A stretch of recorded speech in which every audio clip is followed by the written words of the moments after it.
Vamos lá, meus amados, nós temos muito para fazer em pouco tempo e isso é bom. O ruim é quando a gente não tem o que fazer e estica o tempo, não é? Isso é maravilhoso. Eu trago abraços de milhares e milhares de pastores para vocês. Se pudessem, todos estariam aqui com vocês. Nós somos aí mais de 20 mil pastores nesse país, vinculados a esta convenção, a convenção, e todos eles sabem que nós estamos aqui, estão acompanhando, estão assistindo tudo isso.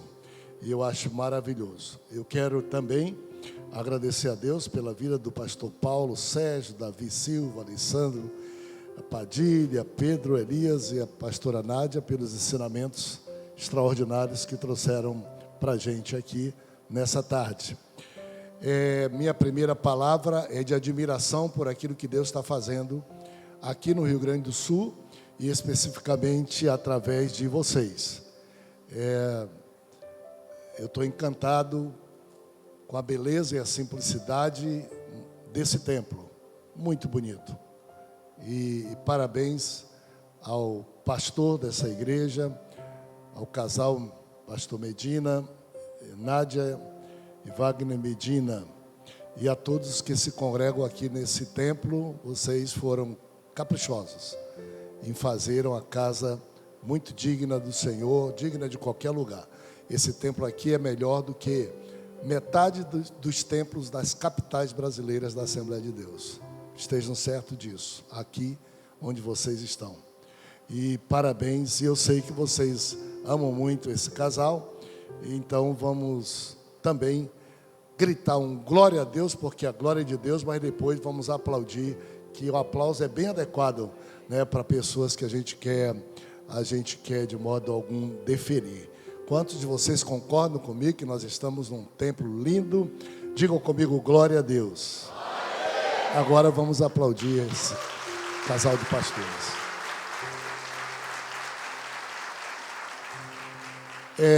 Também a minha admiração, eu sou muito observador, a minha admiração pelo progresso que vocês têm alcançado a convenção, a CAD Berges. A gente olha, parece que não, mas eu acho que o presidente de convenção que mais frequenta a convenção com vocês aqui. Das 6 que vocês já tiveram, 3, eu e minha esposa. Em nenhum lugar desse país eu tenho estado tantas vezes em assembleia convencional quanto aqui, porque são tantas convenções, eu tenho que pastorear a igreja, pastorear minha família, fazer tanta coisa, que na cidade onde eu sou pastor são 550 templos. Se eu visitasse um todo dia, levaria 2 anos. Como não tem culto todo dia, se fosse um por semana, façam acontecer 10 anos, no mínimo. Então, imaginem que há templos que eu só visitei na inauguração, porque eu faço questão, no estabelecimento. Quando eu digo inauguração, não é nem na casa bonita, é quando ele começa a evangelizar, templo pequeno, eu visito. Mas não consigo visitar todos. Se a regra fosse, tem que visitar todos os templos para ser pastor, eu não seria o pastor da igreja que eu pastoreio. Então eu estou aqui com vocês e sempre me alegro de vir aqui com vocês. E nesses 3 momentos que eu vim, eu percebo que vocês estão crescendo, se desenvolvendo em estatura, em graça, em tamanho, em solidez. Vocês são realmente um verdadeiro alicerce de fé nesse estado. E de ver tantos homens e tantas mulheres qualificados que têm escolhido servir nessa etapa da vida ministerial juntos na CAD Berges. Parabéns a todos vocês e eu me sinto feliz, porque as pessoas pensam que ser pastor ou presidir é só você contribuir, alimentar, dar para os outros. E eu costumo dizer em todo lugar que eu vou, que eu me alimento da alegria, da felicidade dos irmãos. Sou um pastor que eu me fortaleço. Se eu vou para um culto, eu olho o rosto dos irmãos, a alegria dos irmãos, o conforto dos irmãos, o bem-estar dos irmãos, e isso me alimenta, me retroalimenta e me dá força para continuar. Então eu quero bater continência para vocês pelo progresso e parabenizar pastor Wagner Medina, sua esposa Nádia, ele presidente, ela assessora jurídica, ao vice-presidente pastor Ezequiel, ao primeiro vice pastor Pedro, ao segundo vice pastor Gilvan e ao terceiro vice pastor Emerson e todos os demais, todos os campos, todos os presidentes, todas as esposas e famílias. Realmente vocês demonstram para a gente a razão pela qual Deus fez nascer a CADB, que é um lugar de edificação, um lugar de comunhão, um lugar de oportunidades, um lugar de crescimento e um lugar de paz. Nós estamos aqui num dia de convenção e nós sairemos daqui dizendo: eu saio daqui fortalecido e alimentado, sem ter necessidade nenhuma de estar perdendo tempo com coisas que não fazem a nossa vida crescer e nem a igreja do Senhor. Vocês estão de parabéns. Bom, há coisas que imagens valem mais do que palavras. Deixa eu então, vou compensar para a gente não demorar muito, mas eu vou apresentar algumas coisas para vocês, que talvez eu não tenha apresentado, mas que são fonte de inspiração para a minha vida, estão acontecendo em torno de mim, da igreja que pastoreio, de outros pastores, e eu queria que vocês tivessem conhecimento e sejam edificados por isso. Eu recebi aqui um controle remoto, mas deve ter alguém aí, não tem? Então pronto, eu sou muito bom gosto, mas vou pedir para, vai soltando aí, solta um, me dá aqui e vamos para frente, preste atenção. Está chegando.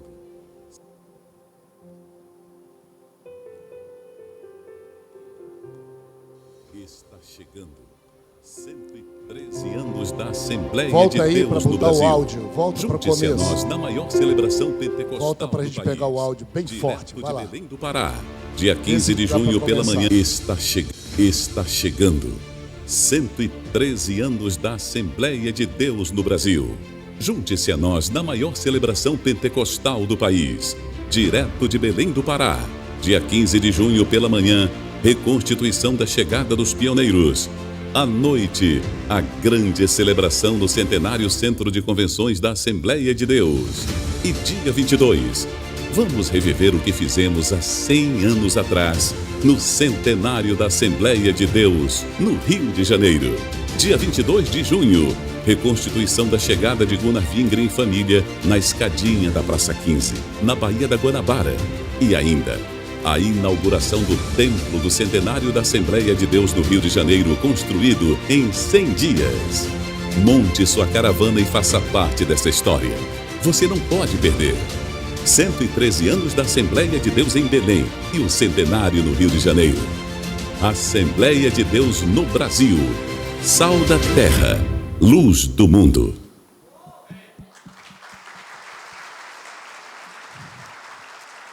Então, meu convite para vocês, se programem.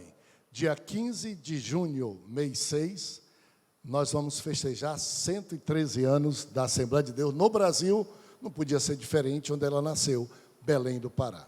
O dia 15 é o dia mais importante, em Belém do Pará. E na semana seguinte, dia 22, dia 15 é um sábado, nós antecipamos em Belém do Pará para esse ano privilegiar o centenário da Assembleia de Deus no Rio de Janeiro. Então, dia 15, Belém, e dia 22, Rio de Janeiro. O Rio de Janeiro com um diferencial. Nós vamos, na verdade, do dia 20 ao 22, como anunciado, porque no dia 20 nós vamos ter a abertura da nossa Assembleia Convencional e da festa do centenário no templo mais antigo do Rio de Janeiro, o templo mais histórico do Rio de Janeiro, onde funcionou pela primeira vez a Assembleia de Deus, a Casa Publicadora e a sede da Convenção Geral. Esse templo, ele está conosco, ele estava colocado no mercado imobiliário para virar qualquer outra coisa. Deus nos deu a chance de a gente saber e não deixar acontecer isso, e nós compramos sem ter dinheiro e terminamos de pagar 5 milhões de reais para não ter a nossa história lá ali. Poucas pessoas sabem disso. Então, nós vamos celebrar nesse lugar, e esse lugar nunca mais vai para o mercado imobiliário. Ele vai ficar até Jesus voltar, porque essa é a nossa missão. Nós somos uma convenção que amamos a história. Onde tiver alguma coisa da história que vão desprezar, a gente vai e tem fé, e a gente está. Marcado na agenda, esse é o nosso convite. Então, dia 20 vai ser a abertura, tá? Dia 21 vai ser livre para um passeio num circuito turístico da Assembleia de Deus, ou seja, os principais pontos históricos da Assembleia de Deus serem conhecidos, e nós não queremos matar ninguém de muito cansaço. E dia 22, que é o dia em que a Assembleia de Deus no Rio de Janeiro completa 100 anos, às 9 da manhã, nós já temos aquela barca de 2.000 pessoas, Rio-Niterói, fretada para a gente. Nós vamos sair lá de Niterói, um verdadeiro cenáculo, com multidão de, no mínimo, 1.000 crentes na barca, e a representação de Gunnar Vingre e a sua família, assim como aconteceu 100 anos atrás, que a igreja em Belém mandou o seu pastor Gunnar Vingre vir fundar a Assembleia de Deus no Rio de Janeiro. Nós vamos fazer a chegada na Baía de Guanabara pela primeira vez. A barca com milhares de crentes, um verdadeiro Pentecoste, e na Praça 15, o lugar mais importante do Rio de Janeiro, nós teremos milhares e milhares de pessoas esperando a chegada de Gunnar Vingre e Daniel Berg. E quando chegar na praça... Gunnar Vingre. Daniel Berg, nessa ocasião, não estava com ele.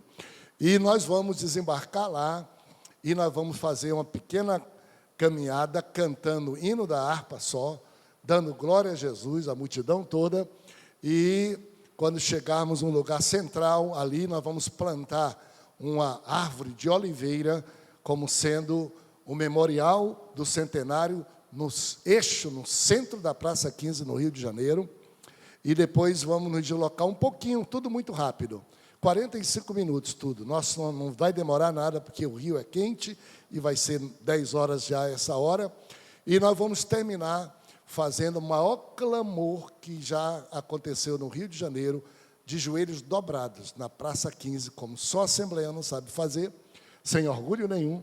Nós vamos terminar a celebração pela manhã do centenário com os joelhos dobrados. Por que isso?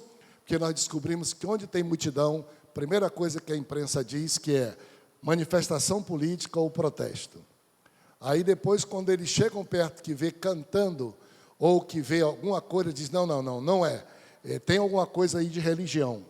Mas ainda assim, eles confundem-nos bastante. Quando a gente dobra o joelho e diz, não tem nada a ver com política, não tem nada a ver com manifestação, não é qualquer igreja, é uma igreja que costuma orar de joelho. E o que eles fazem no templo, eles fazem fora do templo. E nós vamos dobrar os joelhos e vamos fazer um clamor pela igreja e pelo Brasil, de joelhos dobrados, lá na Praça 15, no Rio de Janeiro, na beira da Baía de Guanabara, uma beleza extraordinária. Isso, dia 22 pela manhã. Dali, 10 horas termina, às 2 horas da tarde nós vamos ter a nossa plenária da convenção, das Convenção Geral, 2 da tarde.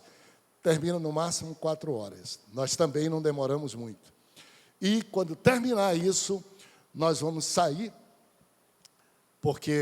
e vamos para o lugar mais aberto, que é lá onde nós estaremos, nos teatros ali do Caminho de Maia, para fazer o grande culto de celebração do dia do centenário da Assembleia de Deus ao ar livre, beira da Baía de Guanabara. Todos nós, às 6 horas da tarde. E, nesta ocasião, nós vamos inaugurar o que nós chamamos de Domo, ou Esfera do Centenário, que é um local que nós estamos fazendo como sendo o início da construção da Catedral da Assembleia de Deus no Brasil, que é um prédio muito bonito, vou falar rapidamente depois, mas para a gente não ficar parado, agitado e nem pensar que nós estamos calmos, nós estamos agora já numa contagem regressiva de 100 dias, que nós estamos começando a edificar essa esfera do centenário, um lugar aí grande, bonito, que ficará já como símbolo do centenário da Assembleia de Deus no Rio de Janeiro, e vai ser muito legal. Dê uma olhadinha mais esse vídeo que trata desse assunto.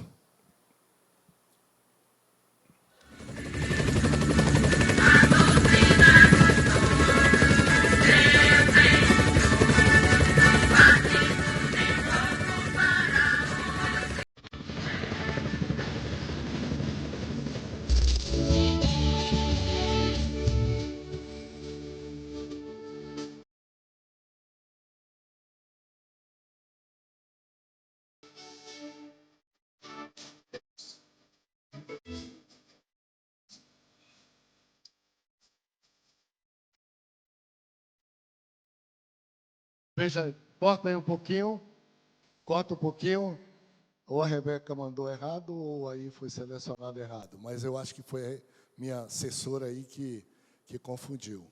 Vamos ver se ela tem tempo de melhorar isso aí, tá?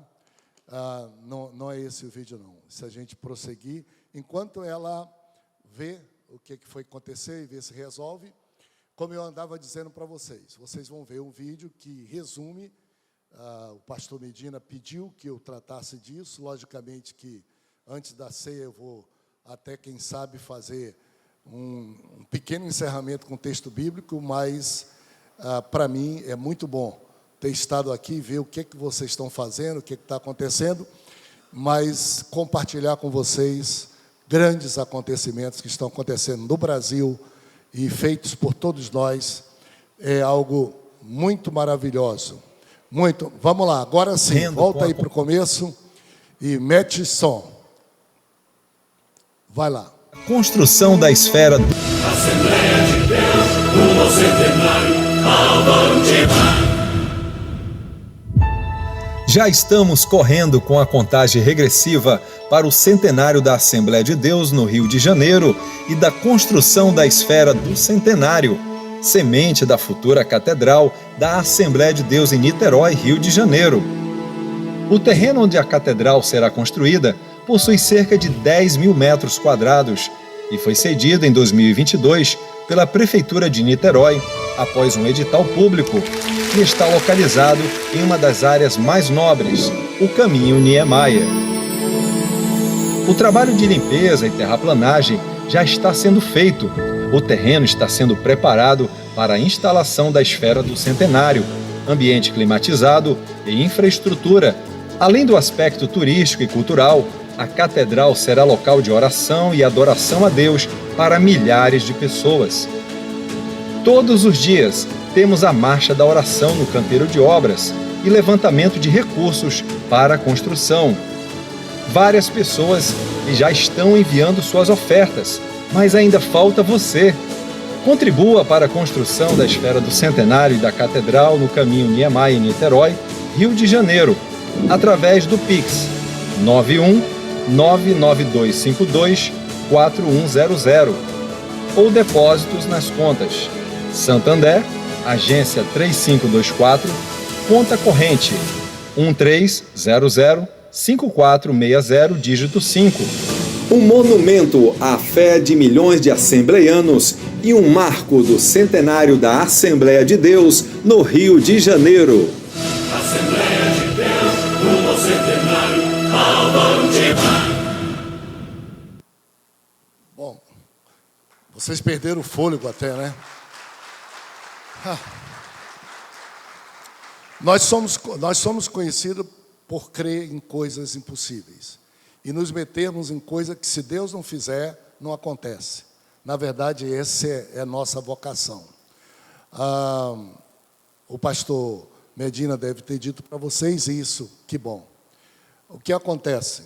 Há 30 anos passados, a Prefeitura de Niterói contratou Oscar Niemeyer para fazer toda a renovação da beira da orla da Baía de Guanabara, que fica de frente para o Rio de Janeiro, Cristo Redentor, a coisa mais linda do mundo. Quem quiser ter alguma vista do Rio de Janeiro, é de Niterói que tem. E esse cidadão... Esse cidadão, Oscar Niemeyer, todos vocês conhecem, foi quem planejou Brasília, é o arquiteto mais renomado do Brasil, e ele se dizia ateu. Há 30 anos passados, ele desenhou todo o caminho Niemeyer, lindo, lindo, lindo. Fora de Brasília, é o lugar onde há mais construções monumentais da arquitetura de Oscar Niemeyer. 30 anos passados, a história diz que ele desenhou todos os museus, desenhou tudo, e desenhou uma bela catedral católica. Mas, por alguma razão, ele entendeu que a população brasileira já tinha um segmento grande de protestantes, na linguagem dele. E ele disse, não é justo que nesse caminho Niemeyer eu deixe de representar a população protestante. E ele desenhou uma catedral chamada Catedral Protestante. E é o primeiro terreno de todo esse conjunto de arquitetura. Quando a gente sai da ponte Rio-Niterói, o primeiro é esse terreno. O que aconteceu? Foi entregue a uma igreja, que eu não vou citar o nome para não parecer que eu estou criticando, poderosíssima, famosa. E esta igreja perdeu o prazo de 15 anos e perdeu a licença do terreno. Apareceu uma outra igreja, ainda mais poderosa, no mundo todo, centralizada, com muito dinheiro, e disse que construiria.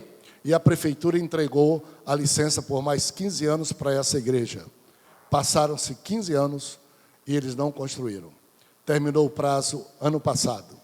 A prefeitura desistiu, disse que os evangélicos... Eu estava em Brasília, numa reunião lá, do Museu da Bíblia, e o pessoal do Niemeyer... E a prefeitura disse, que pena, lá em Niterói, os evangélicos perderam a oportunidade e agora nós vamos utilizar para outra coisa. Estava eu e o pastor Celso, que é o vice-presidente do nosso conselho, que é pastor em Niterói. Eu ouvi aquilo e você já percebeu que a minha alma ficou provocada. Eu disse, qual é isso, a história? O pastor Celso disse, é isso mesmo, pastor, é um lugar lindo. Eu disse, será que ainda tem chance da gente conversar para ver isso? Resultado, nós chegamos ao senhor prefeito, ele olhou para a gente, disse, mas vocês, se os outros não fizeram, poderosos que são, mas vocês não tem jeito. Eu falei para ele, prefeito, nós somos um povo pobre, pé rapado, empresarialmente nós somos quebrados, não temos orçamento, mas nunca deixamos de fazer o que Deus mandou e nunca devemos nada a ninguém, nunca, nunca, prefeito. Ele disse, se o senhor nos der a confiança da concessão, nós vamos fazer.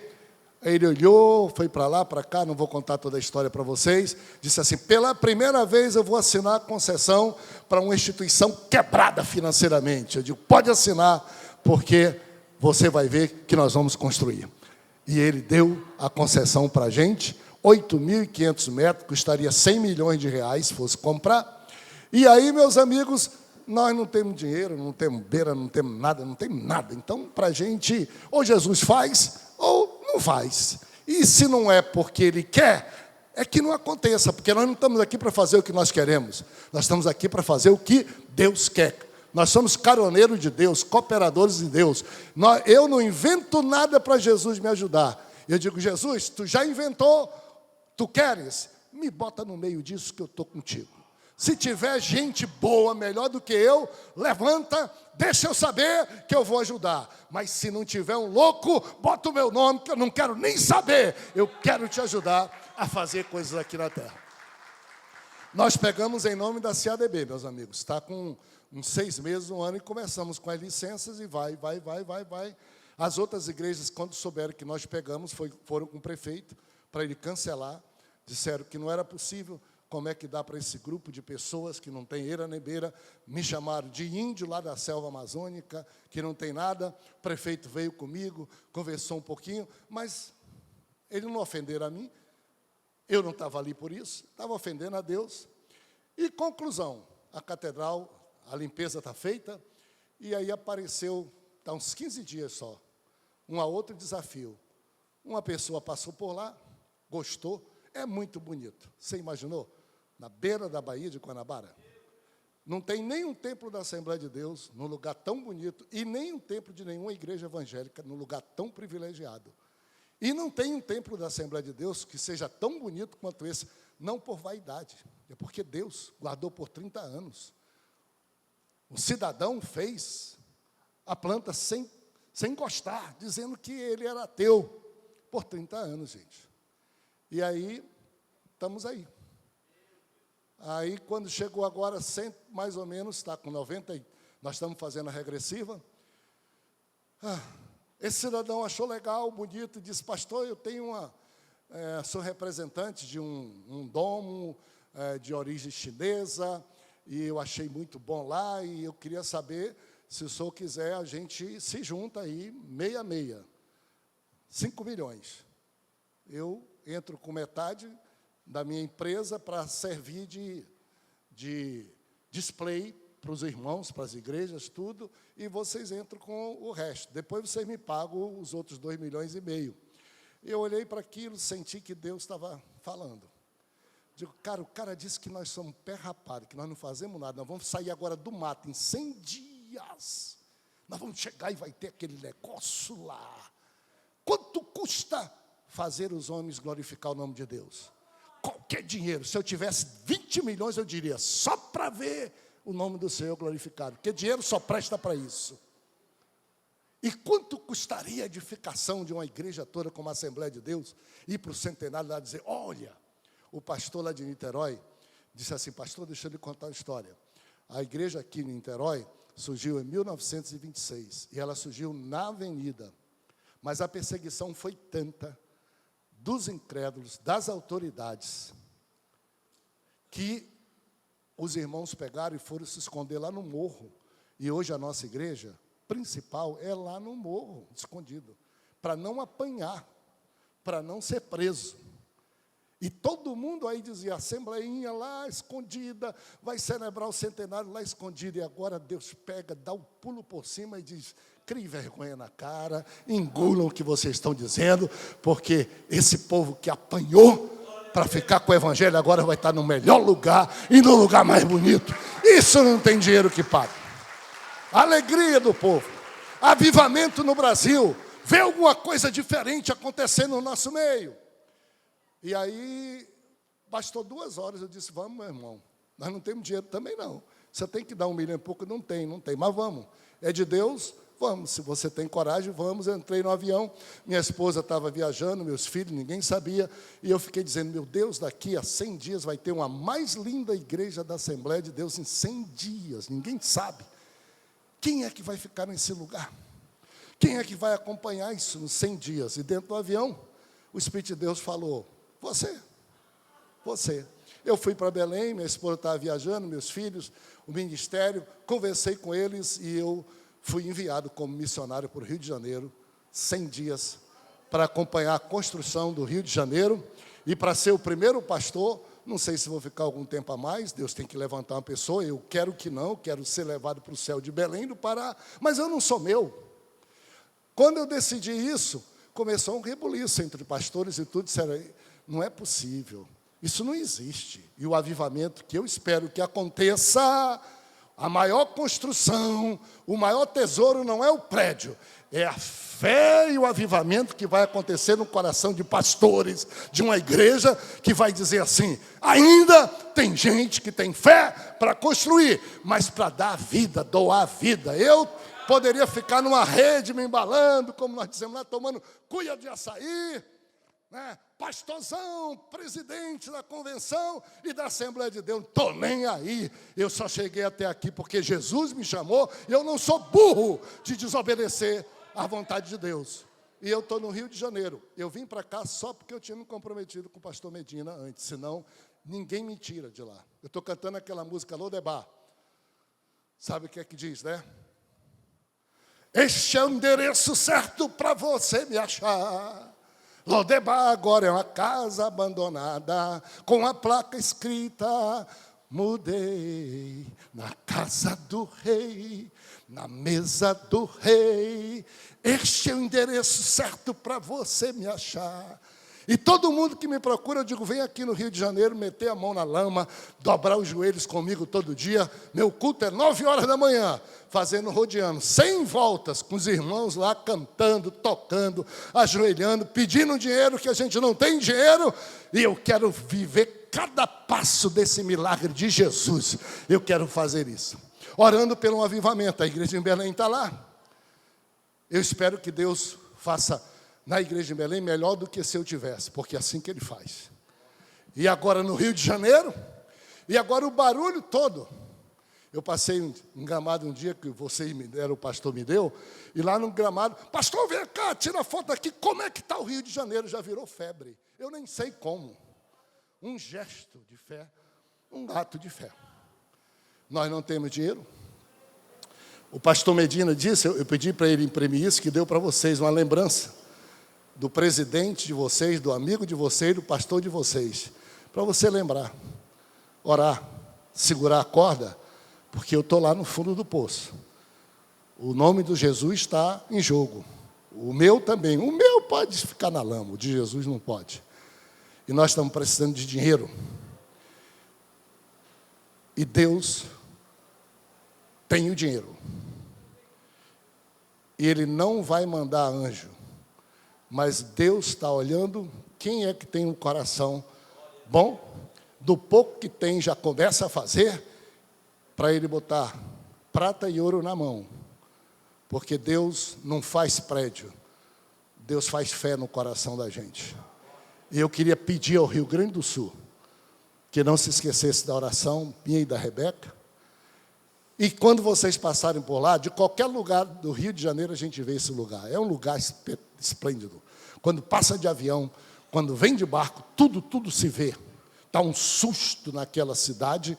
E eu fiquei pensando, caboclo lá do meio da mata amazônica. Uma cidade como o Rio de Janeiro, ninguém mexe com ela. Acontece um negócio ali, constrói um estádio, é um bairro só que é tocado.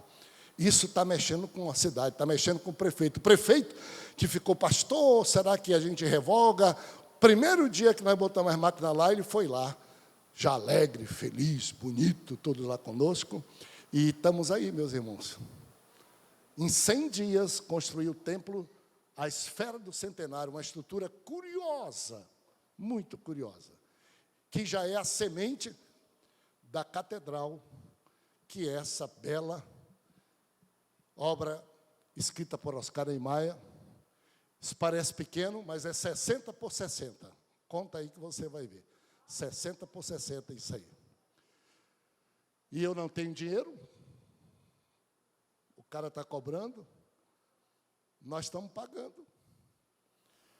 E queria pedir. Pedir não. Eu vim aqui para dizer, se você quiser participar de algo que Deus está fazendo grande, abra o olho e participe. Se quiser ficar de fora, Deus vai fazer sem você. O problema não é se Deus vai fazer. O problema é se alguém quer participar disso tudo. E nós vamos fazer isso. Está convidado. É muita loucura. Vamos fazer o centenário? Vamos. Vamos inaugurar no centenário algo que não existe. Vamos! Louvado seja Deus! Vamos então para frente. Eu aguardo vocês. E está lançado aqui. Se você quiser ser abençoado, e não, eu não sou de pedir muito dinheiro, mas a igreja em Belém está... Nós estamos abrindo agora lá o Mural do Centenário, que é o nome de todo mundo, um memorial para todo mundo que está dando oferta para o centenário, aberto. Rio de Janeiro é um lugar meio perigoso. Orem por mim e pela Rebeca. Estou lá, sem eira nem beira, não tenho segurança, não tem carro blindado, não tem carro com película. Estou cumprindo uma missão. Eu não vou perder essa. E a nossa igreja e a nossa convenção vai fazer algo relevante para esse país, que pouca gente, convenção ou igreja, em nome da Assembleia de Deus. Imagine só, nós compramos o prédio antigo que iam vender, diziam até que ia virar motel. Deus disse, quero ver gente que ama meu nome, e nós compramos. E aí Deus disse, eles são tão fiéis e doidos que agora eu vou botar na mão deles. todo mundo assustado. Fechado? Tá bom. O pastor Edina disse que vai levantar uma oferta. Vamos ver a ceia aqui e vocês levantam a oferta, mas não dá mais do que o dízimo hoje não, tá? O dízimo da oferta que você vai dar. Tá bom? Que é para você levar para casa, vai lá com os irmãos. Esses vídeos vão estar tudo aí na mão do meu pastor Medina, para você apresentar na igreja. Se for desse tamanho a igreja lá, diga, olha o que nós estamos fazendo. Olha o que a nossa igreja está cooperando. Olha o método que nós vamos dar aqui. Olha aí quantos quilos de erva de chimarrão nós vamos vender para colocar isso na mão. Não importa. Bem-vindos a esse desafio. Vamos para outro agora. Vamos lá, passa o outro. Vai guardando isso aí. O pastor Medina me pediu também, eu coloquei, porque ele me pediu. Vamos lá, pode soltar, amigo. Vamos lá. Melgaço, município do arquipélago do Marajó, com cerca de 27 mil habitantes. Fatores como educação e saúde pública problemáticas dificultam bastante o progresso do município, que ocupava o último lugar no Índice de Desenvolvimento Humano do Brasil. Em 2021, uma expedição missionária da Assembleia de Deus visitou Melgaço e comunidades ribeirinhas para conhecer a situação de perto. Era preciso agir. Em 2022, a igreja realizou o primeiro impacto humanitário no município de Melgaço. Com mais de 1.000 voluntários, a igreja construiu 5 casas, reformou 3 templos, realizou milhares de atendimentos médicos, ações sociais, casamento comunitário, doação de cestas de alimentos e brinquedos para as crianças. Em um terreno cedido pela prefeitura, uma tenda foi levantada, onde serviços sociais ficaram sendo ofertados àquela população. Era apenas o início de algo muito maior.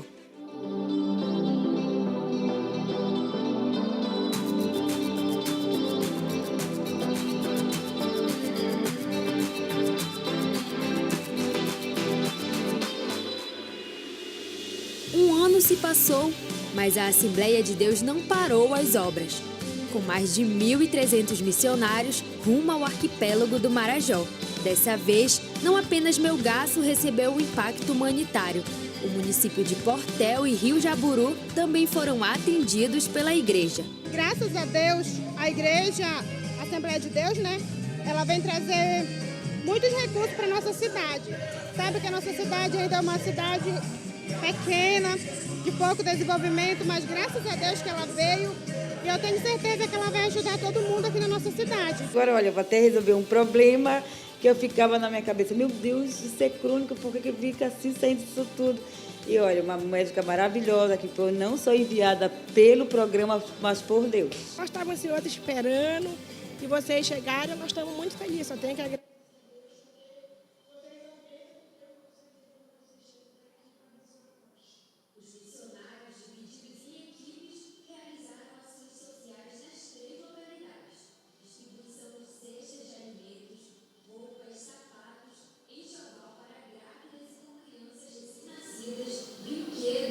Milhares de atendimentos médicos, doação de medicamentos, atendimento de cidadania e casamento coletivo em Melgaço e Portel. E não parou por aí. 75 dias, tempo recorde que a igreja desmontou aquela simples tenda e construiu a base da missão humanitária em Melgaço, local que atenderá toda a população, levando oportunidades nunca antes vistas naquela cidade. E foi durante a construção da base que a igreja conheceu o Derek, um jovem de apenas 19 anos de idade que desde cedo trabalha para ajudar a família. Mesmo com as dificuldades, o louvor a Deus é parte da rotina diária dele e foi porta para grandes mudanças em sua vida. Começando pela casa em que mora com sua mãe, pai e mais 4 irmãos, incluindo a Neymar, irmã mais nova dele. Foi por meio deles dois que a igreja se solidarizou e decidiu construir e mobiliar uma casa nova para essa família. Quando eu estava era bem ruim também, era para dentro do quartozinho que estava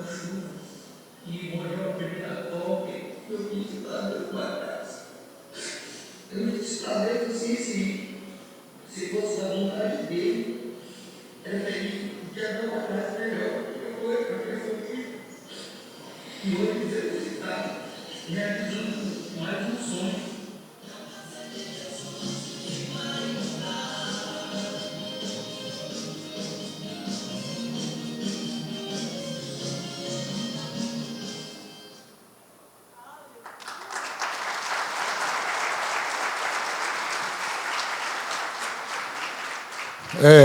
Vocês viram o símbolo da CADB? Isso tudo é feito em nome nosso, da convenção. Nós estamos há 3 anos. O orçamento da nossa igreja não aguenta, mas nós não estamos nem aí também, porque nós descobrimos que quando Deus quer fazer, Ele manda o dinheiro.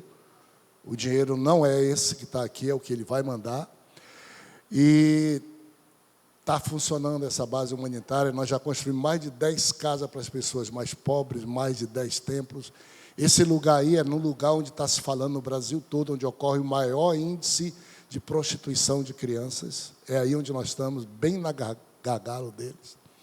A base humanitária está aí, todo ano no aniversário da igreja. Esse ano vai ser dia 30 de maio, se vocês quiserem ir. A igreja vai com 1.500 pessoas. A cidade tem 6.000, 7.000 habitantes, chega a 1.500 pessoas. A gente leva comida para todos nós e para a cidade inteira, visita todas as casas, deixa a cesta básica em todas as casas, dá brinquedo em todas as casas, a gente vai visitar, ora em todas as casas, e quando a gente sai de lá, fica o trabalho permanente, todo permanente lá. E o dinheiro vai, e vidas estão sendo tocadas.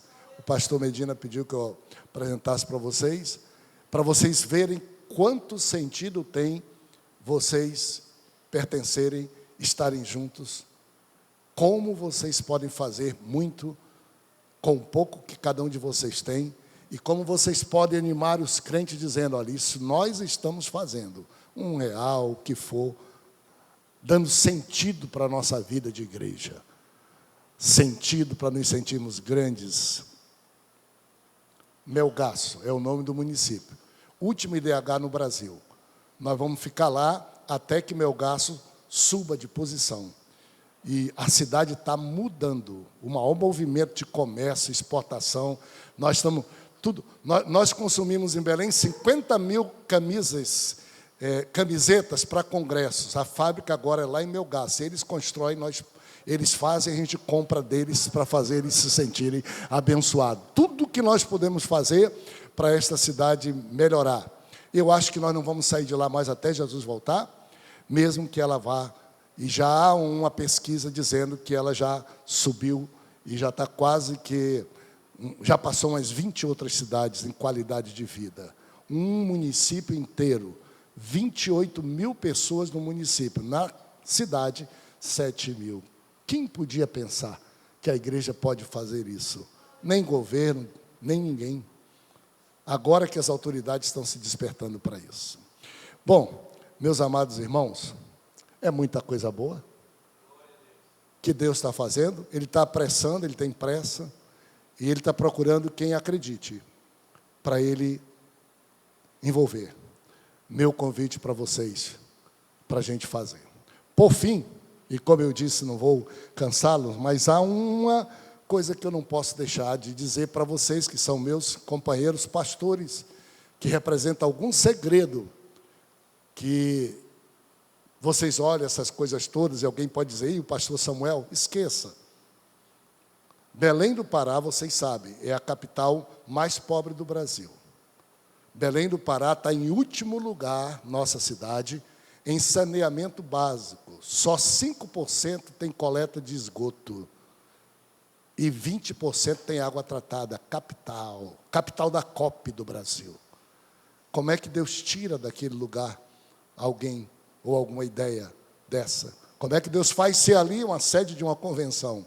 Mas procure qualquer outra, não estou falando mal de ninguém, que nós não estamos...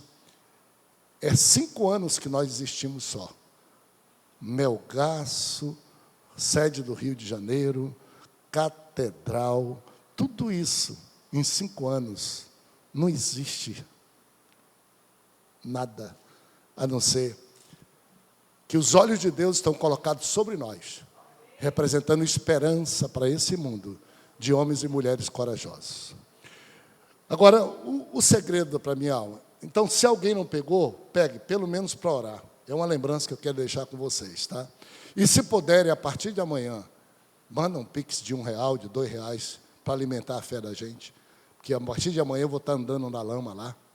E chega uma notícia de que chegou um dinheirinho, é como se fosse um afago de Deus. Vai em frente, vai em frente, vai em frente, vai em frente. E eu queria sentir o Rio Grande do Sul participando disso. Agora, um segredo que eu quero compartilhar por fim com vocês, de tudo isso, eu acho que tem muito a ver com isso, e pastores que estão aqui nas suas igrejas, tenham um bom ânimo. Veja mais esse vídeo aí, por favor.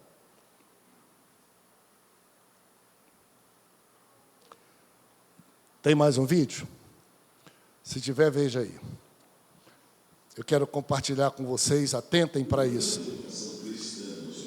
Vamos ver.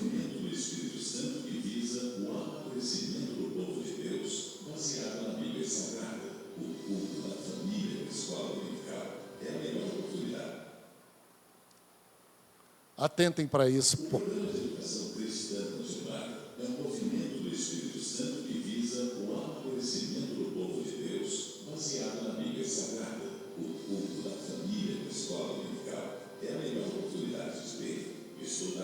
Praticar e compartilhar a nossa fé juntos. Siga nossa grade curricular e estude a Bíblia toda em 7 anos.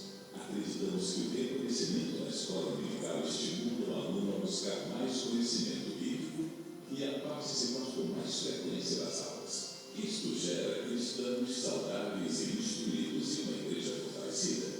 Adquira a revista da escola dominical do programa de educação cristã continuada através de nossos canais e cadastre sua igreja pelo site www.educaçãocristãcontinuada.com.br. Celebre a formatura e reconheça o esforço de seus alunos após 3 anos, emitindo o merecido diploma de Teologia Básica da Escola Dominical.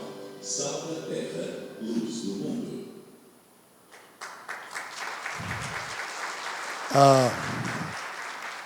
Coloca um slide, aí está na ordem um slide. Quando nós completamos o centenário, a maior dor da minha alma era, eu sou pastor de uma igreja grande, 150 mil pessoas, 550 templos. E eu vejo os jovens na internet, e os irmãos lendo Bíblia de estudo de todo mundo, e eu digo, meu Deus do céu, eu vou morrer e não vou poder cuidar das ovelhas que eu sou pastor. O que é que essa gente está vendo?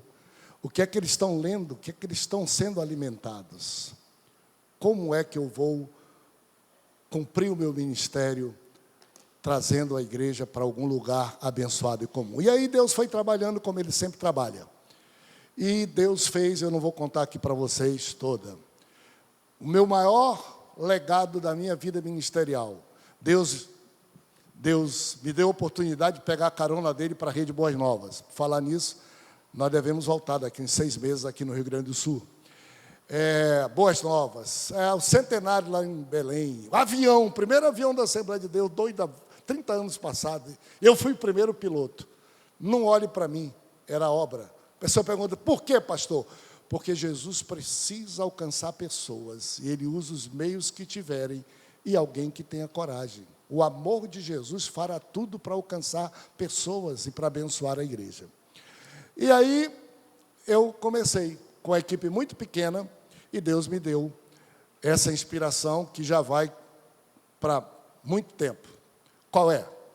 Domingo pela manhã, nós temos um culto chamado o quê?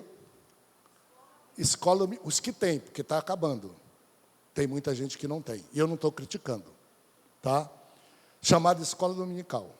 A palavra Escola Dominical é sinônimo de culto chato, enjoado e longo. Nossos filhos não querem ir. 10% dos irmãos comparecem domingo pela manhã. O horário mais nobre de uma vida e de uma semana. O primeiro dia da semana e de manhã cedo. Melhor horário da vida. Nós pegamos o crente, estragamos ele. Ele chega lá, ele não é animado, ele sai de lá cansado, e depois a gente diz, vem a quarta-feira ouvir a palavra de Deus. Que burrice! jogar domingo pela manhã fora e criticar o crente para terça-feira. Aproveita o melhor dia. O primeiro dia, o dia do Senhor. Busque em primeiro lugar o reino de Deus. Vamos provar. Qual é o primeiro lugar? Primeiro dia. E qual o primeiro horário? De manhã. Antes de ver o Grêmio perder, o Internacional também perder, ficar triste, cansado, só vem para o culto à noite. Vamos logo botar Deus no coração da família, da gente, com ânimo, com tal. Então nós, para tentar ajudar os irmãos a imaginarem, nós botamos um novo nome. Culto da família com escola dominical. Já melhorou, que ânimo. Não é mais aquele negócio só de escola dominical. Em quanto tempo? No mesmo tempo ou menos tempo do que antes. Antes a escola dominical era 2 horas, 2 horas e meia, e a gente tem um programa de 1 hora e meia, no máximo 2. Faz um culto e ainda tem escola dominical de graça.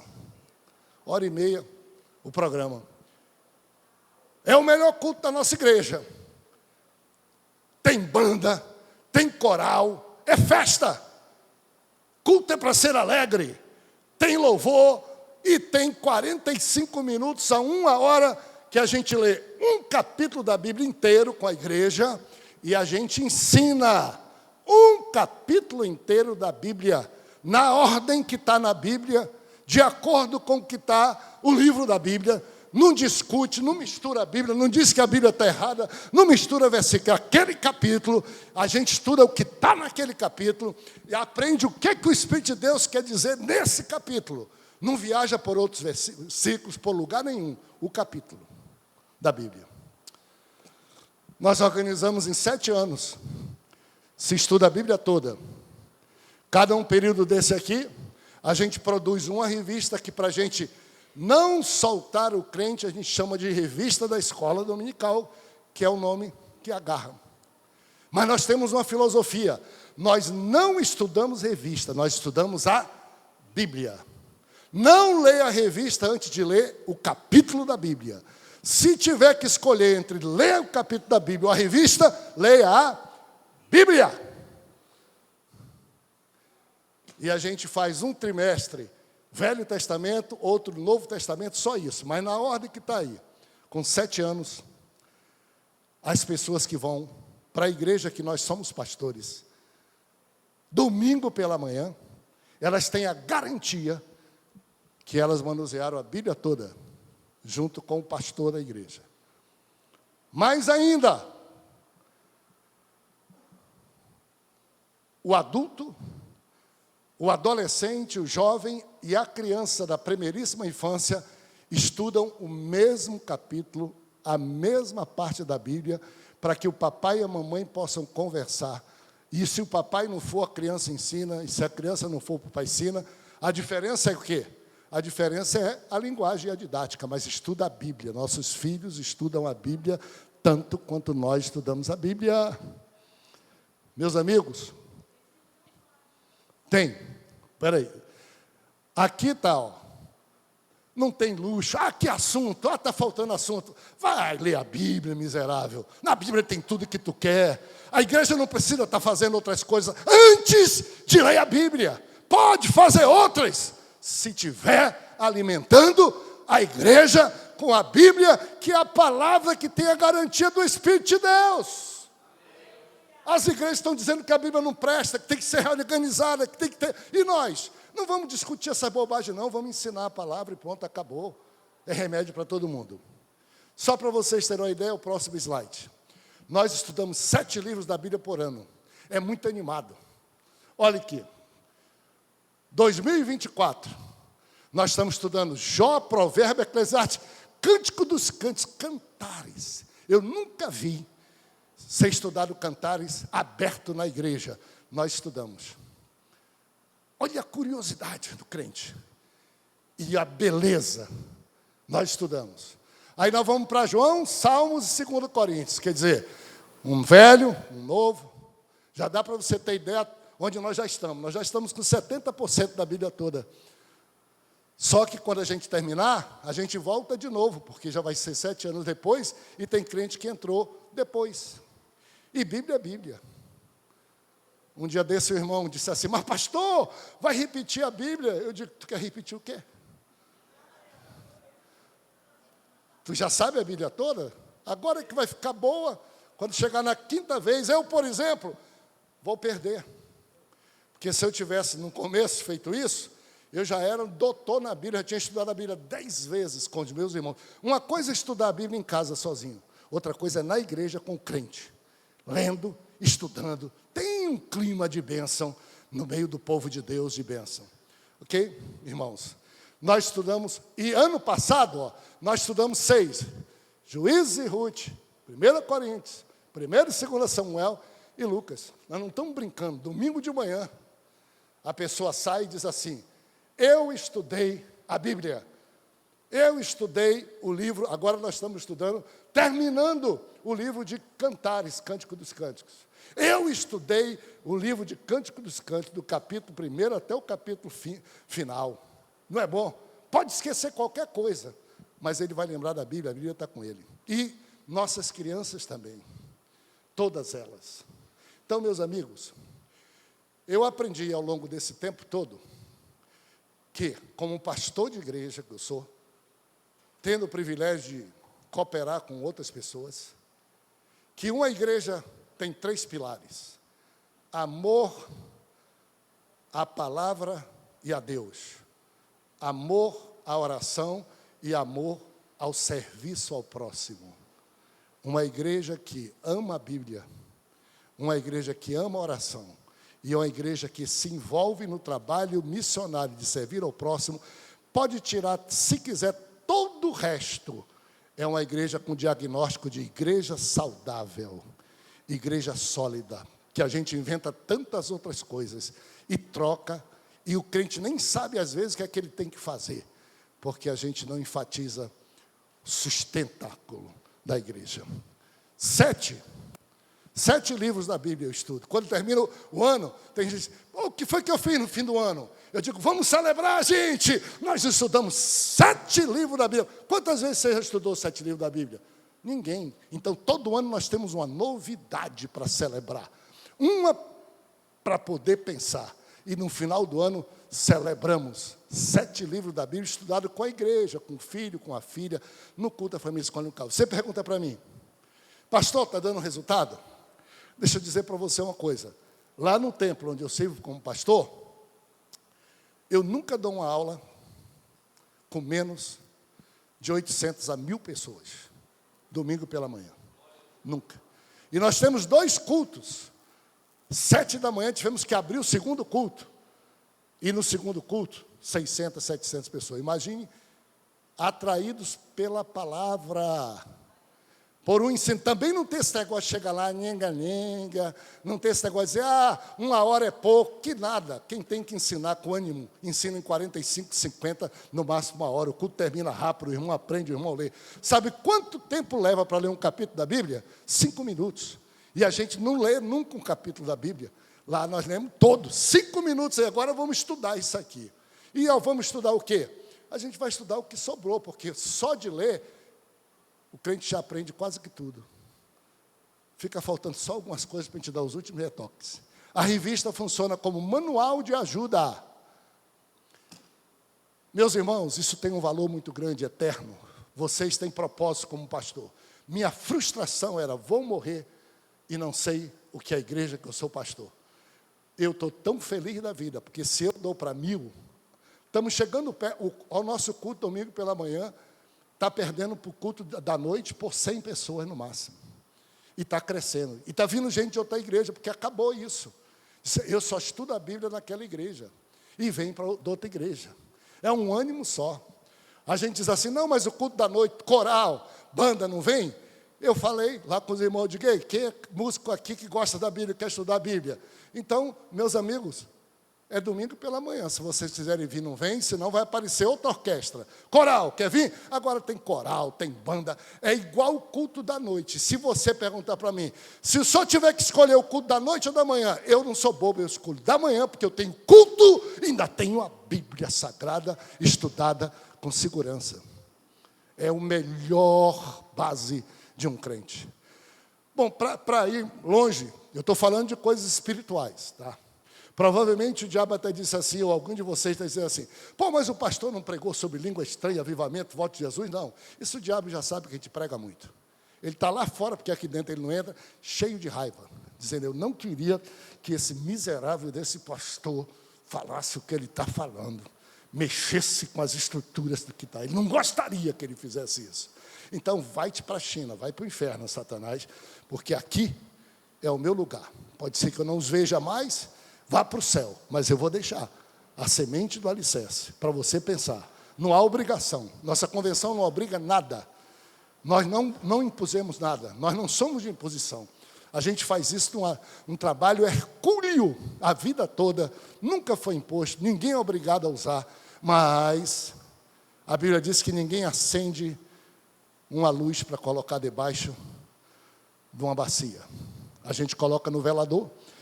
E para vocês entenderem um pouco mais, agora coloca aquela que fez aqui. Eu até pedi ao meu pessoal, diga, meu irmão, eu quero mostrar para eles. Por quê? Porque nós decidimos. Todos nós que fazemos isso, fazemos de graça. Eu dedico muito da minha vida.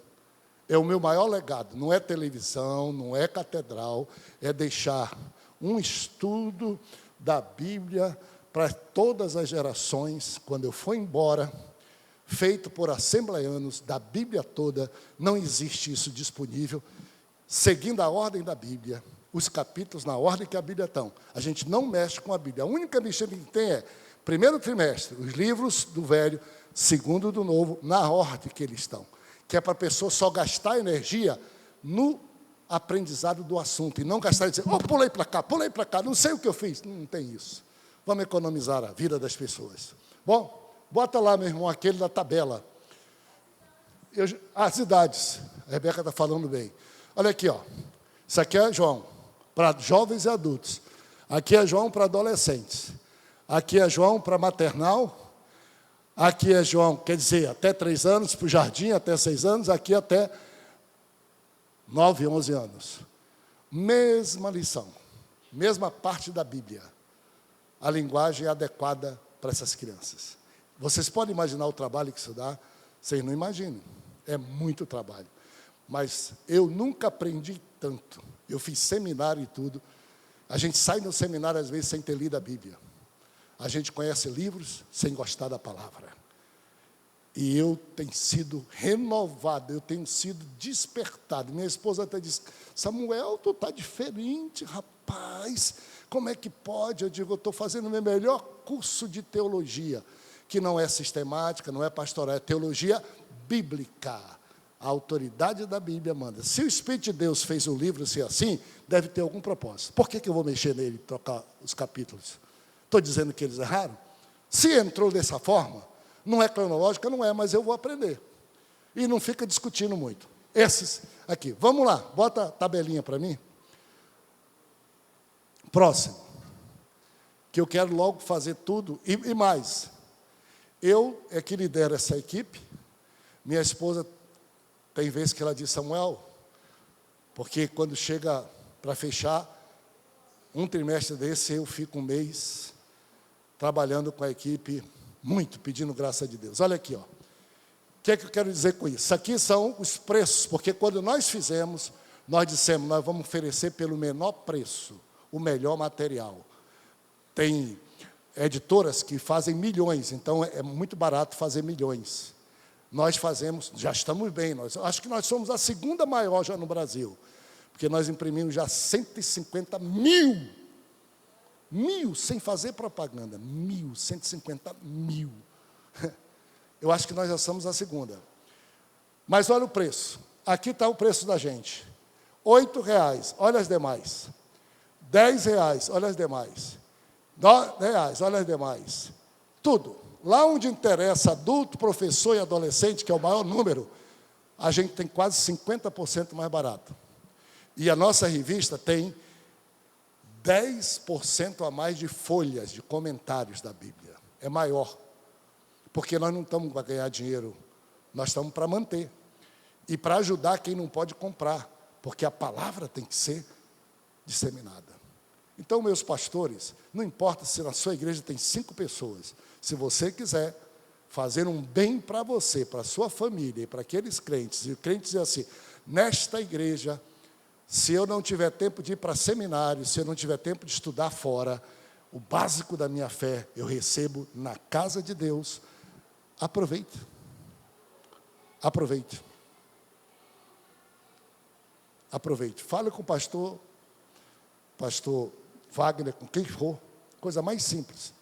E ainda tem mais, ó, aqui embaixo, ó, descontos.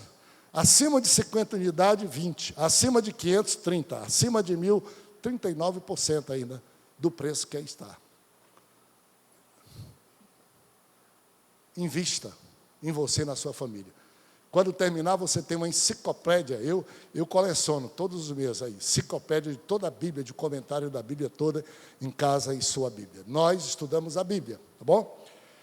E por fim, meus irmãos, que dá vontade de eu rolar aqui no chão, olha o que Deus foi fazendo. A gente começou a estudar a Bíblia e começou a criar gosto por estudar a Bíblia. Gosto. Sabe o que é gosto? Me dá aí, Rebeca, meu livrinho. E aí eu comecei. Eu digo, já que eu estou estudando, toda semana eu estudo um capítulo da Bíblia. Então, eu vou estudar, eu vou fazer uma cópia manual do capítulo da Bíblia. Toda semana. Olha aqui o meu kit. Eu vim para cá, estou de férias lá em Gramado. Estou aqui, ó, está aqui o meu kit. Eu boto aqui o meu papelzinho, formulário que a gente tem, dá, manda para você, você imprime, minha canetinha, e eu tenho aqui minha Bíbliazinha, ou o meu telefone. E eu vou escrevendo a Bíblia. E eu já acabei todo o Novo Testamento, estou terminando o Velho Testamento da Bíblia, escrita por mim, coisa que nunca eu pensei na vida. E nunca os crentes tiveram chance e foram desafiados. Só no tempo de Jesus, uns 7 podiam escrever a Bíblia. E no capítulo 17 de Atos, está escrito assim, Paulo e Lucas fazendo aquilo ali, escrevendo, se a igreja de Bereia era mais nobre do que todas as igrejas, porque conferia a Bíblia dia a dia. E o livro de Atos continua sendo escrito, Atos da igreja no Brasil, Atos da igreja no mundo, e alguém está escrevendo, e a igreja de Belém do Pará é mais nobre do que a de Bereia, porque não só lê, não só ensina, mas está copiando a Bíblia. E eu comecei por mim, fui fazendo, fui levando, de vez em quando eu levava para a igreja, vamos ler a Bíblia, eu abria a minha Bíblia manuscrita. O pessoal ficava curioso e perguntava, o que é isso, pastor? Eu digo, a Bíblia é minha, que eu estou escrevendo, essa daqui é minha. Sabe quantas pessoas lá em Belém, então? 11.000 famílias estão copiando a Bíblia. E há famílias que já terminaram 2 Bíblias, e tem família que estão escrevendo uma Bíblia por ano.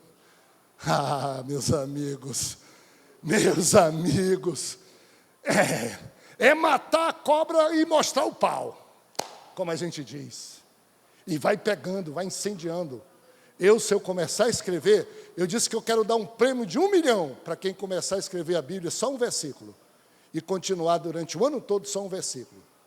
Se tiver alguém que consiga isso, eu dou um prêmio, porque você não faz, você gosta, quando termina aquele versículo, vem o outro, você, vou ganhar o prêmio, aí vai para 5, vai para 10, vai para 15, de acordo com o que você tem, você descobre sentido para a sua vida. Eu já ganhei medalhas. Agora, vejam só, para a gente findar, o que eu diria para você, gosto pela palavra, e pelo Senhor da palavra e pela palavra do Senhor. Gosto pela oração e gosto de trabalhar para Jesus. Servir a Jesus. Igreja saudável. O resto ajuda a melhorar. Mas o trabalho de uma igreja é tão simples quanto isso. Vê se tem um vídeo aqui, que é meu galardão de alegria. Vamos ver lá esse vídeo. Veja lá. Esse vídeo é de todos os vídeos mais... Idosos, adolescentes e crianças, todos bem devidamente condecorados, nesta que é a maior Olimpíada da Bíblia no mundo.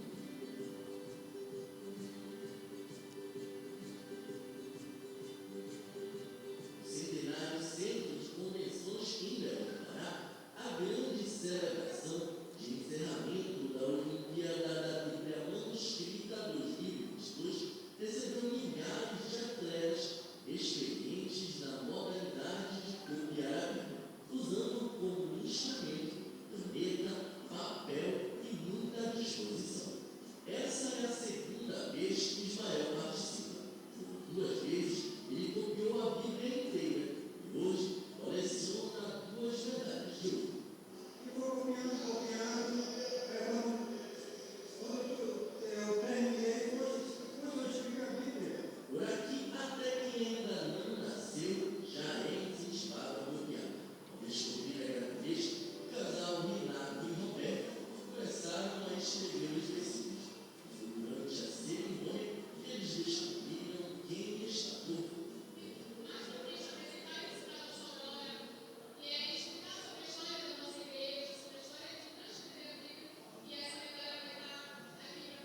Meus amigos,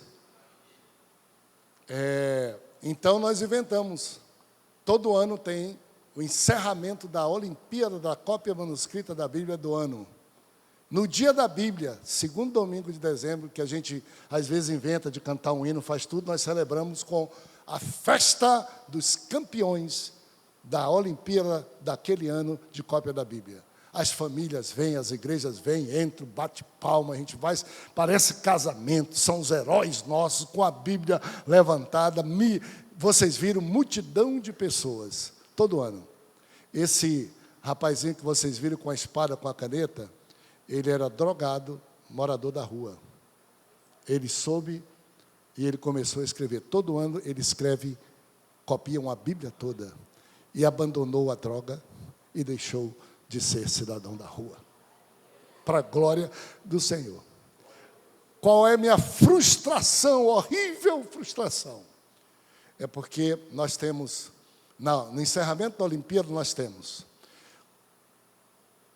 5 categorias de medalha.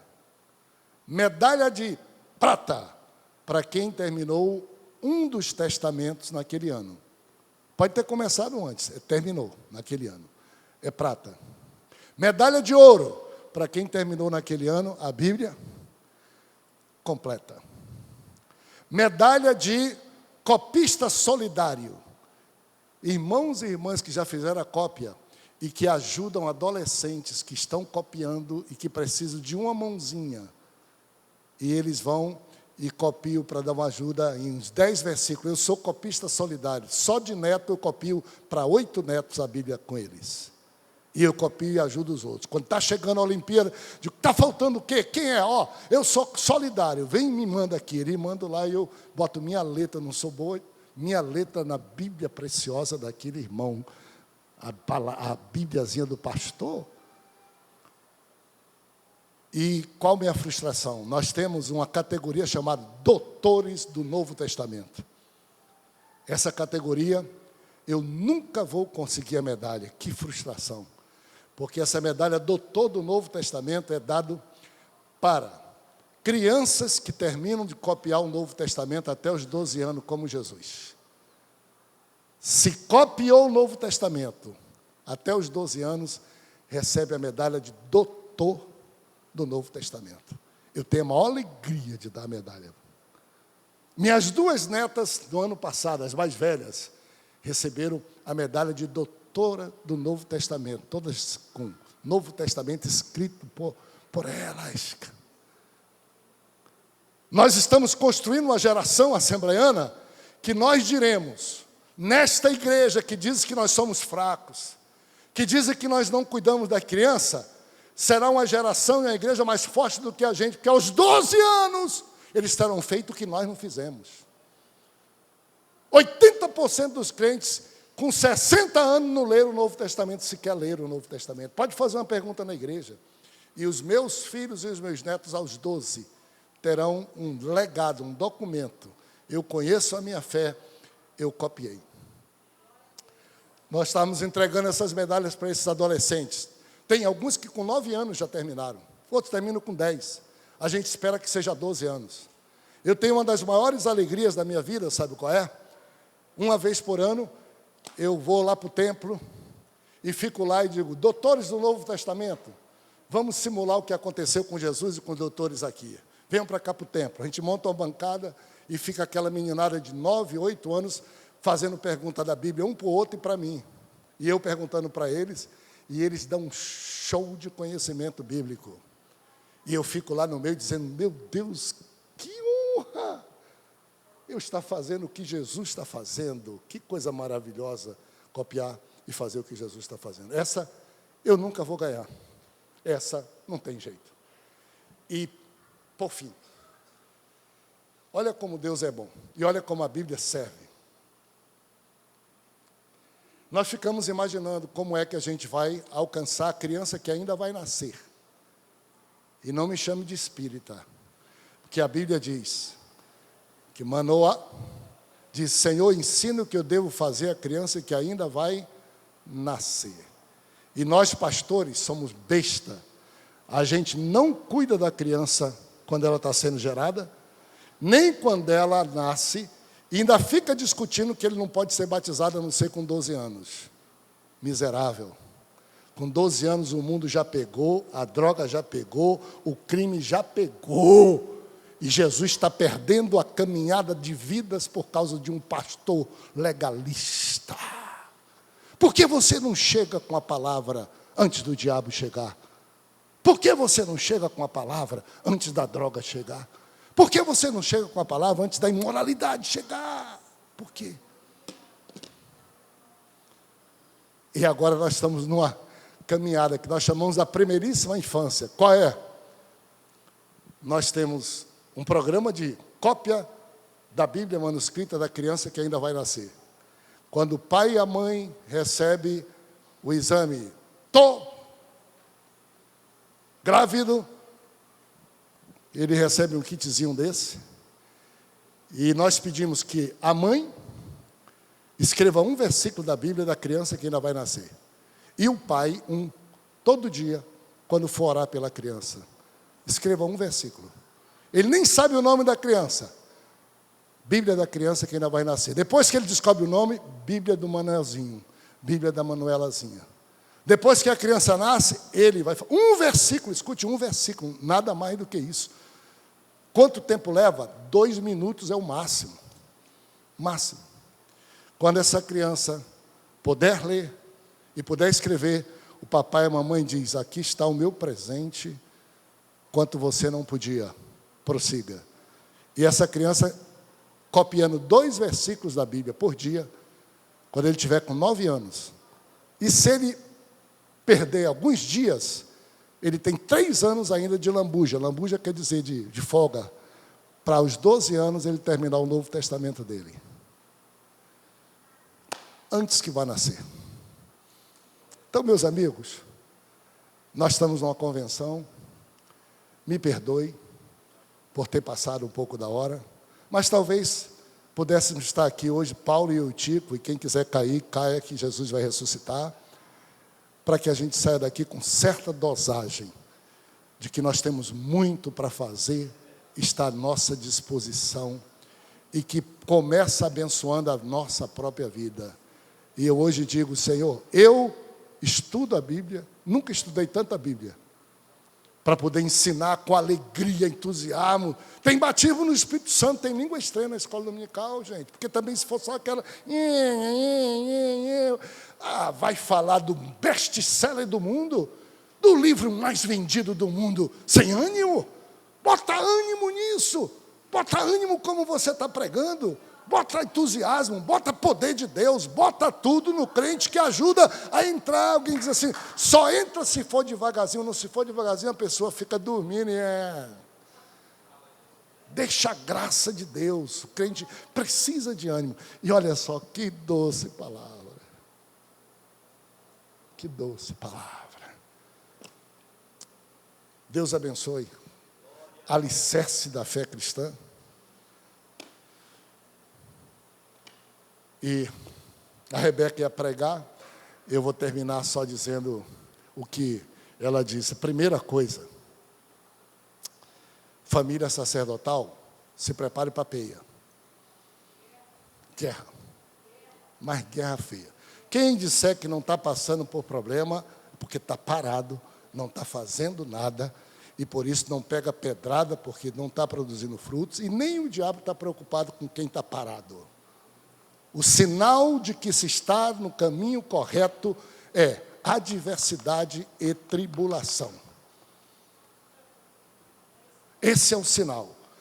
Mais ainda, se você se meter em coisa muito importante, aí que o cacete vai vir.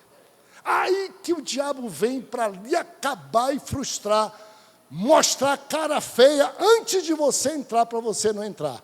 E depois que você entrou, querendo passar rasteira em você, e você vai, sinal de que você está fazendo alguma coisa um pouquinho melhor do que o que está acostumado a fazer, mais tribulação para ti.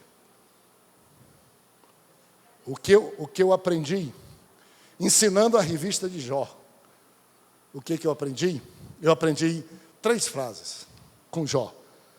A última frase dele: bem sei que tudo podes e nenhum dos teus planos podem ser frustrados. Eu te conhecia só de ouvir, mas agora eu te conheço de verdade. Os meus olhos veem. No final de tudo, Jó disse isso. O que foi que eu aprendi? Quando a luta bate, dói. Mas eu cresço mais do que quando estou fora de luta. Quando eu estou fora de luta, eu me desprevino, eu não cresço tanto. Eu estava já tirando o pé do acelerador. Em Belém do Pará, Deus me abençoou. Já tenho pessoas que estão preparando o sucessor, tirando o pé do acelerador, e de repente vem Deus e diz assim: agora eu te quero para 100 dias. Eu digo: cara, 66 anos, Deus não tem nada, mas olha, eu estou parecendo pinto na chuva, de alegre. Entrei, agora eu vou sair grande. Entrei, eu vou sair. Eu aprendi qual? Primeiro, no meio de uma luta muito grande, eu aprendi a perguntar do Senhor: Senhor, não estou olhando para a luta não, mas eu queria conversar contigo. Eu estou apanhando tanto. É porque tu já me abençoaste muito? É por isso que eu estou apanhando? Porque tu me abençoou? Porque o que foi que o diabo disse acerca de Jó, para Jesus? Jesus, esse cara não é de fé, esse cara não te ama. Ele só está aí porque tu dá riqueza, tu cobre ele de saúde. O diabo, ele quer desmoralizar Deus. E Jó desmoralizou o diabo. E eu quero estar na lista, eu sei que dói, na lista de um homem que desmoraliza o diabo, que o diabo tem que engolir o que ele falar de Deus, que Deus não é amado, que não tem quem possa se entregar para ele. O diabo não quer desmoralizar você, quer desmoralizar Deus. Deixa ele se lascar com Deus. Saia do meio. E o diabo disse: Jó, tira a mão dele. E Deus disse: tá bom, tira aí, tira a riqueza, tira um bocado de coisa. Não aconteceu nada. Jó disse: não vim para esse mundo e não vou voltar. Deus deu, Deus tirou, louvado seja o nome do Senhor. Em nada disso Jó pecou, imputou culpa a Deus. O diabo rodou, botou o rabinho entre as pernas, não aguentou. Na outro capítulo 2, o diabo foi para um culto lá, que eu não sei quando aconteceu, foi para uma convenção e disse: ei, Senhor, olha o Medina, olha o pastor Samuel aí, olha aí. Deus disse: e aí, você viu? Meu servo Medina, meu servo Jó, não é perfeito, mas é reto, é temente a Deus. O diabo disse: claro, tu não deixou tocar na saúde dele, porque tudo que o homem tem dará pela sua saúde. Olha que diabo que desafia a Deus. Essa convenção, o diabo está desafiando sobre sua vida, dizendo: vai voltar do mesmo jeito, não vai fazer nada, não vai mudar em nada, não vai conseguir nada, vai continuar chorando do mesmo jeito. Deixa ele fazer. Aí o Senhor Deus disse: tá bom, pode tocar na saúde dele, do jeito que você quiser. O diabo disse: opa, vou matar. Deus disse: epa, aí não, matar não, mas pode meter úlcera, pode meter câncer, pode fazer o que quiser. Deus tinha confiança, Deus sabia quem era o servo que ele tinha. E o diabo foi e fez o que quis com Jó, vocês sabem. A mulher dele disse: amaldiçoa teu Deus e morre. Ele disse: louca,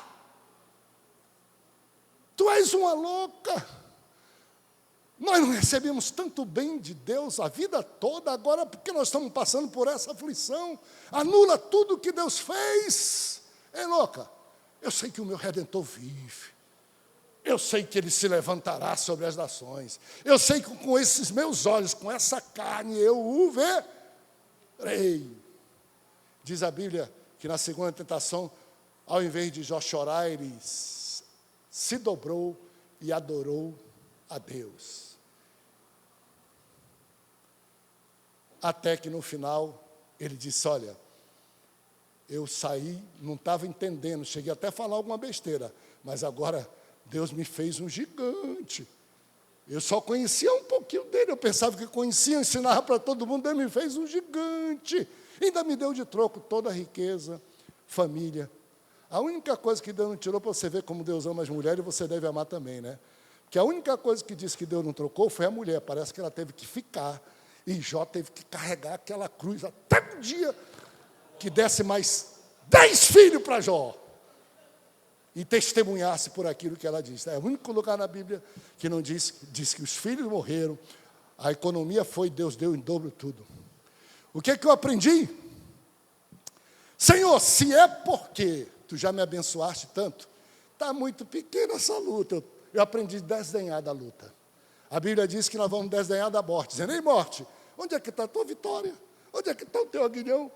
Onde é que está o teu poder de ferir? Tragada foi a morte pela vitória. Graças a Deus que nos dá a vitória por nosso Senhor Jesus Cristo. Por isso, seja firme, constante, sempre abundante na obra do Senhor. Eu aprendi a desdenhar.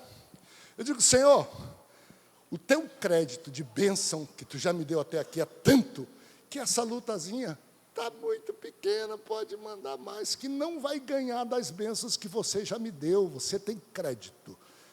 Ao invés de eu chorar e amaldiçoar Deus, eu aproveito para glorificar Ele. Senhor, tu está com tanto crédito que pode bater, pode bater, pode bater, pode bater. Nunca vai ganhar e nunca vai apertar. Isso é a primeira coisa. Pelas bênçãos que Deus fez. Segunda coisa, eu aprendi. Senhor, se essa luta não é pelas bênçãos que você me deu, essa luta é porque você está planejando fazer umas coisas grandes aí para frente. E o diabo está querendo me desanimar. Se é, manda milhares de vezes mais, porque eu creio em coisa tão grande, que se o Senhor está querendo me preparar para não me orgulhar daquela coisa tão grande, essa luta está muito pequena. Se a tua bênção excede as lutas, manda subir, que é para a bênção ser maior. E por fim, Senhor, se é pelo que tu já fez, e é pelo que tu vais fazer, deixa o diabo trabalhar o resto da vida, que ele não vai conseguir anular o que tu já fizeste, e nem atrapalhar aquilo que tu vai ver. O ônus é do diabo, ficar trabalhando, não estou nem aí. Eu já recebi bênção demais, e já vou receber muitas bênçãos demais, então que a luta chegue, que a luta venha. Faça da luta a onda para surfar. Não tire os olhos, porque o que o diabo quer com luta é que você tire os olhos do autor e consumador da fé e de ver aquilo que Deus já fez e vai fazer. Ele quer que você tire, para ter medo desta luta que aí está. Então eu estou aqui diante de campeões da fé, eu estou aqui diante de campeãs da fé, mulheres, eu estou aqui diante de guerreiros de Deus, eu estou aqui diante dos Jóis desse tempo, que o diabo pode querer o título que eu gostaria. Na próxima revista Escola Dominical Jó, quando for, eu vou sugerir o comentarista. Jó, o homem que desmascarou o diabo. Olha a diferença. Olha a diferença. Porque toda vez quando alguém vem ensinar aqui no púlpito sobre Jó, ele ensina 38 capítulos de dor. Só tem um que diz: eu sei que o meu Redentor vive. E, na verdade, todo o processo de Jó era Deus dizendo: vou matar o diabo na unha devagarzinho, ele é que vai comer comigo. Vou deixar ele se cansar, porque ele não consegue. Uma coisa é você dizer: Jó, o homem que mais sofreu. Jó, o homem mais paciente. Outra coisa é você dizer: Jó, o homem que desmascarou o diabo e honrou a Deus. Você já é chamado logo para o seu propósito. Deus abençoe, guerreiros de Deus. Ore por mim, pela minha esposa. Não olhe para mim como ninguém mais do que você. Sou igual a você, sou menor do que você. Quando eu chego aqui no Rio Grande do Sul, que eu olho vocês alto, bonito, claro. Eu nasci lá em Cruzeiro do Sul, não é o daqui, que a irmã disse, é do Acre. É a última cidade perto do Peru. E eu me preparei para nunca sair dessa cidade. E um dia que o pastor falou comigo, eu disse: pastor, eu quero que o senhor me dê uma carta, porque eu vou pegar uma canoa e um remo. E eu vou descer os rios e subir os rios da Amazônia pregando o Evangelho. Ele disse: você é um moço de muito potencial. Deus tem coisa para fazer para você. Você vai precisar se casar. Eu disse para ele: pastor, eu nem penso nisso, Porque eu vou subir os rios remando, e vou descer o outro rio remando do outro lado. As pestes, malária, eu não sei, eu vou morrer, posso morrer. Não vou casar com a esposa para ela sofrer tanto assim. Disse, não, você vai ter que casar. Eu disse para o meu pastor, mas pastor, se eu tiver que casar, eu caso com a índiazinha aqui da Mata Amazônica. Eu caso com a caboclinha, como nós chamamos da Amazonas. Tem muita índia bonita, cabocla bonita. Eu disse, não, você vai estudar. Deus tem uma obra grande para você. E eu nunca pensei. Eu vim estudar, e olha aqui minha índiazinha e minha caboclinha, que eu vim pegar daqui.